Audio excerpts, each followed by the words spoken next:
नमस्कार बंधुरा सबाई केमन आछो। आशा करी सबाई खूबই ভালো আছো।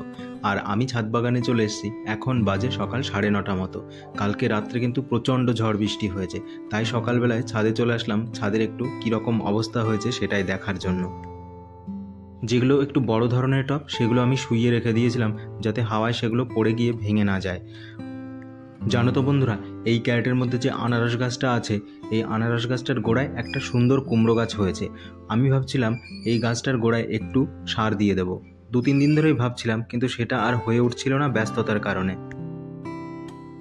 আসলে আমি তো বাড়ি ছিলাম না, গেছিলাম কল্যাণীতে। আর ওই দিনই ভেবেছিলাম যাওয়ার সময় গাছের গোড়াতে সার দিয়ে তারপর যাব, কিন্তু ব্যস্ততার কারণে সেটা আর হয়নি। আসলে ট্রেন ধরার জন্য তাড়াহুড়ো করেই বেরিয়ে গেছিলাম, তার জন্যই সেদিন আর সার দেওয়া হয়নি।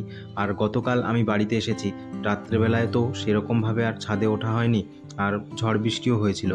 আর আজকে সকালবেলাতেই তার জন্য আসলাম সারগুলো দেওয়ার জন্য। আর বন্ধুরা, তোমরাও কিন্তু এইভাবে সেম প্রসেসে তোমাদের ছাদ বাগানেও আনারস গাছ করতে পারো।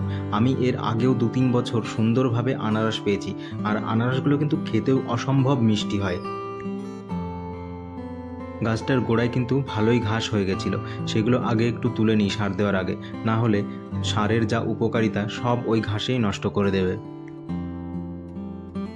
ওদিকে আনারস গাছটার গোড়ায় তো সার দেওয়া হয়ে গেছে।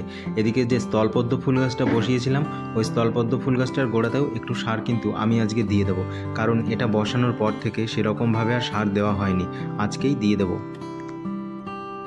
বসানোর পর দেখছিলাম এটায় 2-3 দিন ধরে একটু মিলিবাগের আক্রমণ হয়েছিল, কিন্তু নিম অয়েল দেওয়াতে সেটা দেখছি কমে গেছে। কিন্তু গাছটা বসানোর পর দেখি সেরকমভাবে কিন্তু বাড়ছে না, জানি না কি প্রবলেম হচ্ছে গাছটার। যাই হোক, এই গাছটার গোড়াতেও সার আমি দিয়ে দিলাম। এবার তোমাদের কি মনে আছে, ওই যে বিননগর হাটের থেকে একটা হলুদ রঙের জবা ফুল গাছ কিনে এনেছিলাম, এই যে এই গাছটায়, এটাতেও কিন্তু মিলিবাগ আক্রমণ হয়েছে। এই ছোট্ট গাছেও যদি হয় তাহলে গাছটা তো মরেই যাবে। দেখো, গাছটার পাতাও কিন্তু হলুদ হয়ে গেছে। এই যে প্লাস্টিকের টবটা দেখতে পাচ্ছ, এই টবটার মধ্যেই কিন্তু আমি এই জবা ফুল গাছটা বসাবো। এই প্লাস্টিকের টবটার মধ্যে শীতকালে চন্দ্রমল্লিকা ফুল গাছ বসানো ছিল, তারপর এটার মধ্যে আর কিছুই লাগানো হয়নি। এই জবা ফুল গাছটাই আমি বসাবো এটার মধ্যে।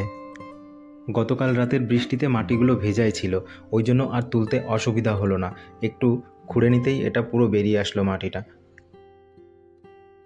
এবার ওই গ্রোব্যাগটাকে বাঁচিয়ে আমি গাছটাকে ওই গ্রোব্যাগ থেকে বার করে নেব। গ্রোব্যাগটাকে আমি বাঁচানোর চেষ্টা এই কারণেই করি, কারণ পরবর্তীকালে যদি কোনো আমি বীজ লাগাই সেগুলো এই গ্রোব্যাগের মধ্যেই বসাই, তার জন্যই আমি গ্রোব্যাগটাকে বাঁচিয়ে রাখি। গাছ বের করতে খুব অসুবিধা হলে তখন আমি গ্রোব্যাগটাকে কেটে গাছটা বার করি, তাছাড়া আমি গ্রোব্যাগটাকে বাঁচানোরই চেষ্টা করি।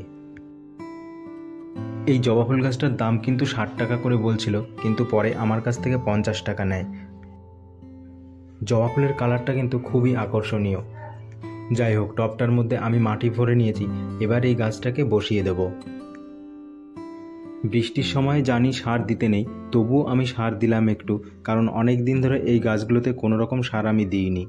আগের দিন নিম অয়েল স্প্রে করাতে মিলিবাগগুলো একটু কমে এসেছে।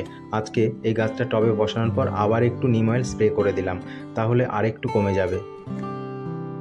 চলো বন্ধুরা, আজকের মতো ভিডিওটা এখানেই শেষ করছি। খুব তাড়াতাড়ি দেখা হবে নতুন ভিডিওতে। ধন্যবাদ।